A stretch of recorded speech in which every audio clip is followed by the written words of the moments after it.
Hi drummers, hope you're well. Shout out to superstar drum student Liz and several other channel members who are working on this. This is the big middle section from Misery Business by Paramore. I'm thinking of the version from Trinity Rock and Pop Grade 6, but this stands for the original as well. It goes like this.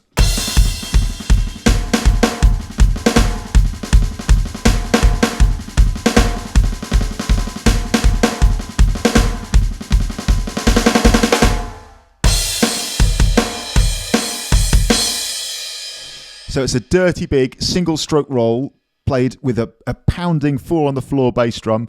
It's got an accent pattern which brings it to life. The accent pattern is only 2 bars long. Now people message me all the time and they say, have you got any tips about playing this bit? I can play all the rest of the song, but I can't play this bit.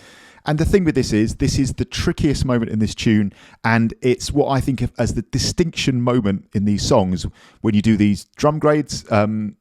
You can get 4 possible marks, I guess. You can not pass, you can get a pass, you can get a merit, and you can get a pass with distinction, which is the highest mark. And these moments are the distinction moments. In every song, there's a couple of, I would say, like distinction moments, noticeably harder than the rest. And that's where, if you're going to get the top mark, you're going to show it, right? And that's kind of like how real life works, isn't it? When you're a drummer, a lot of a tune, you might be okay. It's like the groove is okay, for example, but there's always going to be moments which are more challenging. That's what this is all about. Now, I've made loads of videos about this thing, this idea of playing like single stroke roll, fairly soft, and then placing accents in there, single stroke roll being one thicker than the other. And I think in the whole of playing the drums, this is one of the biggest skills, that ability to play and then play accents, notes that are louder than others.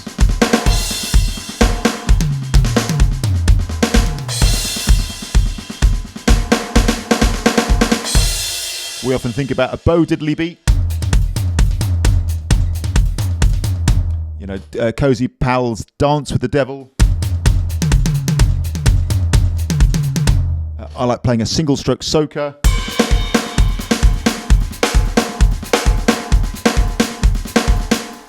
And there's, you know, thousands of other examples, and they all boil down to this same basic thing, which is playing a single stroke roll, one thicker than the other, at a low or moderate volume, and then accents coming in there, and they typically involve playing against some kind of foot pattern, more often than not, especially in the examples I gave there, a bass drum playing 4 on the floor. 1, 2, 3, 4, 1.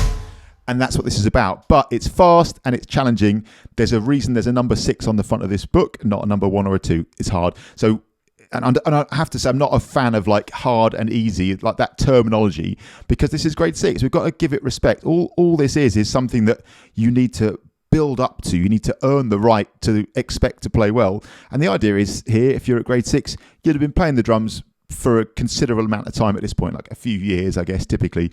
So hopefully, from the beginning, you've been practicing your single stroke roll and building that to the point where you can execute this at this speed, and you've been practicing accents in there. And if you're a student of mine, or if you're a channel member and I've written you a practice plan, almost without fail, it will have this core skill, which again, I think is one of the biggest skills in the whole of playing the drums. If you can master this thing, single stroke roll, bass drum on the beat, accents coming out, an accent pattern, you know, in there, you're always going to have something to play for a fill, for a drum solo. Man, if someone calls a drum solo on you, you're never going to be stuck. If you've got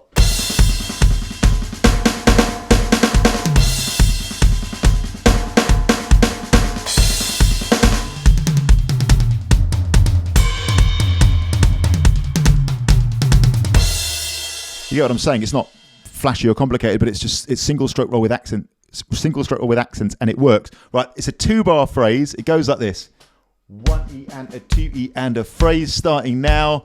1 E and a 2 E and a 3 E and a 4 E and a 3 E and a 4 E and a.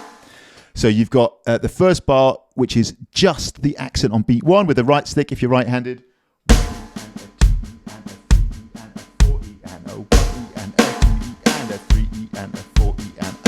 And can you see there in the second bar, accent every 3 beats, 1 E and 2 E and which is right, left, right, again if you're right-handed, and a final accent, the last note of the entire bar, the last 16th on the of beat 4, if you like. 1 E and a 2 E and a 3 E and a 4 E and a 1 E and a 2 E and a 3 E and a 4 E and Now obviously as soon as you got the feel for it, You can dispense with the counting.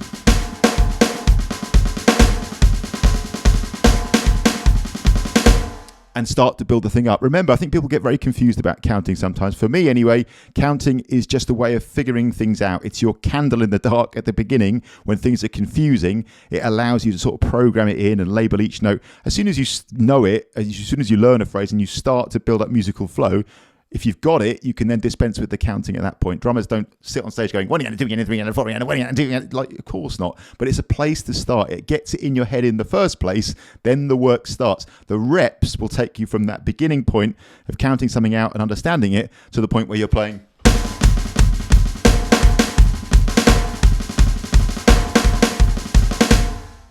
That's practice. Now, like I said, I don't like the parlance of like, this is hard, this is easy, but this is something that will need to be earned. You'll need to build it up. As usual on the channel members page, I'm going to post the notation and a practice along version. You can slow down that 2-bar phrase, play along to work it up to speed. Contrast, quiet notes, as quiet as you can play and still play clean. Accents, whip them out like crazy. Shout out to Liz and everyone else. See you soon.